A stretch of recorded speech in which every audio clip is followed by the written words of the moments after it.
Basics of buttering. We've designed a 6-step progression for you to learn your first butters on a snowboard. Step 1, buttering position. On a snowboard, this is a regular snowboard position. My knees are bent, my ankles are bent, my back's up straight, my head's up straight looking where I'm riding. My upper body is very much in line with my lower body in snowboard. For buttering, the only thing that really changes is where your weight is. Right now, the weight of my body is right down in the middle of my board, evenly spaced between my legs. When it comes to buttering, we're going to move that position towards the tail or towards the nose. If you move your weight and just hover your weight over your back foot, your board's still pretty flat with the snow.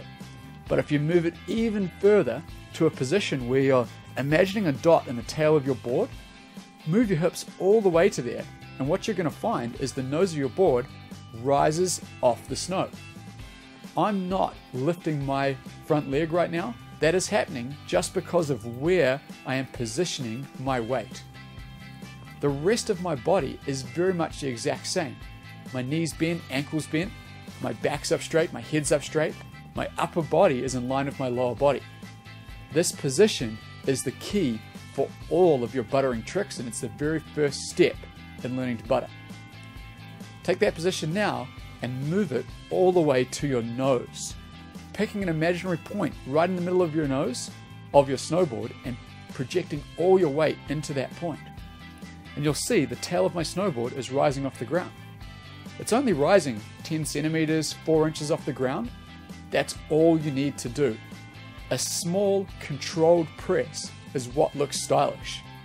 A big out of control press doesn't have any balance and it doesn't even look that good. There's a couple of things that go wrong when people are first learning this position. The first one is their knee. And it usually happens with the back foot, is that you may find your back knee kind of tweaking in a little bit like this. And it's not a very strong, stable position for your leg.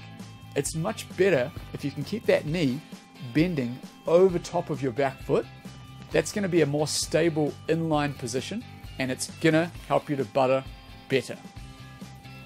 The other thing that goes wrong is that when you're trying to get into this buttering position, people tend to lean over to try to project their weight more into the tail or more into the nose.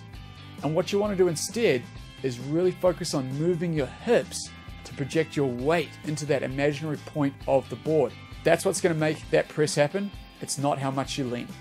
You can actually learn this position at home with a training board and start to build these muscles so that when you go on the mountain, it's easy. It may look easy when you're looking at me. I've been snowboarding for a long time and I've been practicing this a lot at home. The more you do it, the more you'll build these muscles, the easier it will be for you to butter. This tutorial is filmed at Whistler Blackcomb. I'm Nev Lapwood from Snowboard Addiction. Our goal is to improve your riding.